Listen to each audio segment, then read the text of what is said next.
She said, you bring it to an end by bringing Ukraine into NATO. But of course, we're a NATO country. So if you bring Ukraine into NATO, that puts the United States at war. Megyn said that to her. And then she basically gave a word salad as to how you go from there. There was a debate last night on CNN.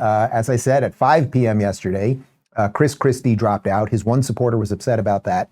Vivek did not qualify, so he went on a podcast. But DeSantis and Nikki did, and they got into it a little bit. Here's the governor going after Nikki Haley.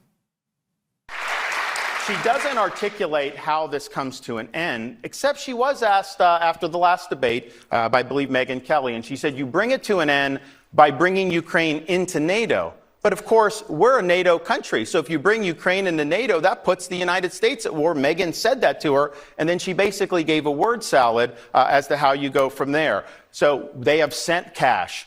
She supports this $106 billion that they're trying to get through Congress. Where's some of that money going? They've done tens of billions of dollars to pay salaries for Ukrainian government bureaucrats. They've paid pensions for Ukrainian retirees with your tax dollars. We've got homeless veterans. We have all these problems. This is the UN way of thinking, that we're somehow globalists and we have unlimited resources to do. You know, I think here's the problem.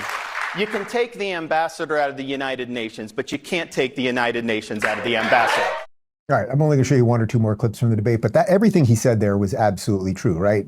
You can have your own feelings on whatever you think we should be doing or not doing with Ukraine, but Nikki has been all in on that we should endlessly arm them. We know we're giving them boatloads of money. We're paying for all these pensions. We have enough problems here, like make the clean case why we should be there. Vivek pointed out in the previous debate that she couldn't even name 3 of the provinces in Ukraine that she wants to give money to. Okay, fine. So that was just a nice moment by DeSantis. Another nice moment was they were asked to compliment each other, and I think you'll see a little bit of a difference in the way they both went about doing that.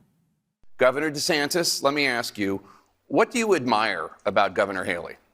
Well, look, I mean, I think that, at the United Nations, I did think that she spoke out strongly on some key issues, and I appreciated that. I also appreciate the state of South Carolina. My wife is a College of Charleston graduate. Her parents lived there for many, many years, and so it is a wonderful state. There's a lot of great people there, and I think to be able to have been governor there is a great achievement, and I really appreciate everyone I've gotten to meet in South Carolina.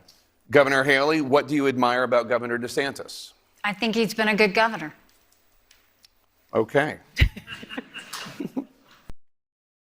Like, Nikki, come on. And I like you, Nikki, right? Like, personally, I like you, but like, come on. There's a bunch of things. He led on COVID, like Florida's free, low tax. Like, there's so much you could do there. He at least had the decency to be like, yeah, she did a nice job at the UN, which, by the way, she did a spectacular job at the UN, right?